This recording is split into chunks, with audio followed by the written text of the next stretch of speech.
an official update about Harshit Rana and who could be his replacement?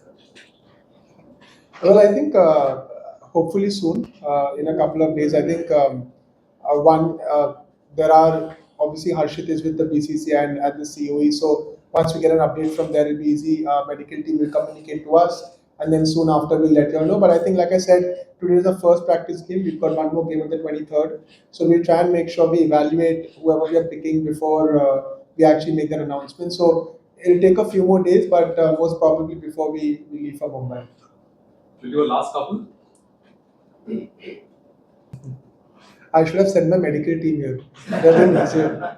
So I see the latest update that we know is he's obviously with the Sri Lankan cricket board, and they look after his rehab. And the latest communication that we've sort of had is hopefully somewhere mid-April is when they feel he'll be match fit. That's what we know as of now. So that's the update we've got from the board. So I think that's how it's looking for now.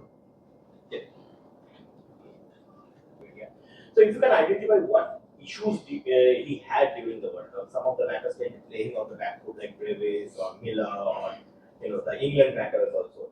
So if you can just identify and tell like what are the issues Varun is having and how are you planning to rectify that issues in the IPL, because with the impact player rule, teams have been tend to obviously target.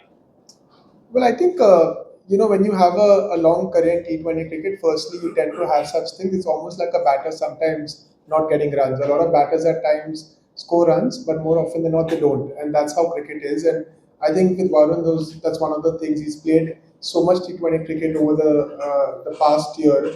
So a lot of teams obviously will try things. Sometimes the conditions don't are not conducive to their style of bowling. You also need to understand he's always bowling the tough overs for the team. He's bowling in the power play. He's bowling phases of the game where two batters are set. He's coming in and trying to pick wickets. So I wouldn't say there's anything necessarily wrong with him. Sometimes he's had a good 10-day break from the World Cup. I think that break is sometimes what a cricketer requires. And the beauty of team sport is that sometimes if Varun doesn't turn up, someone else does. And we don't want to sort of put that sort of pressure on Varun.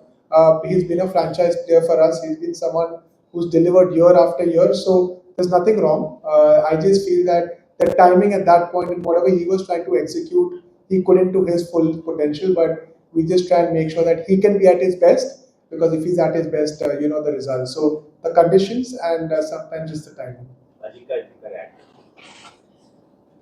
Strength of KKR for this season. And I have one question for Nayar as well. Please answer. That's all.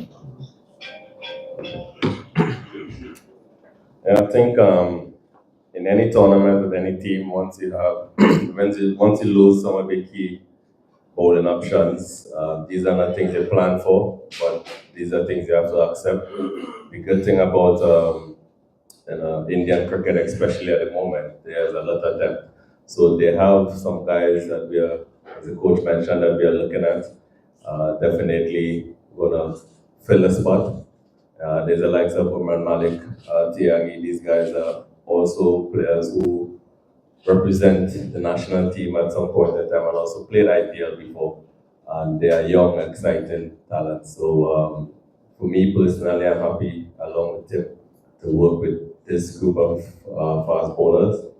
We have the best spin duo in the entire competition. So from a bowling point of view, I think we will be fine. Also, I can't forget Viper, who had a fantastic season last year and been the leader of the attack in a few seasons as well. So, we lost some key players, but I feel comfortable to know that we have what it takes to replace those guys. Sir, for the last couple of days,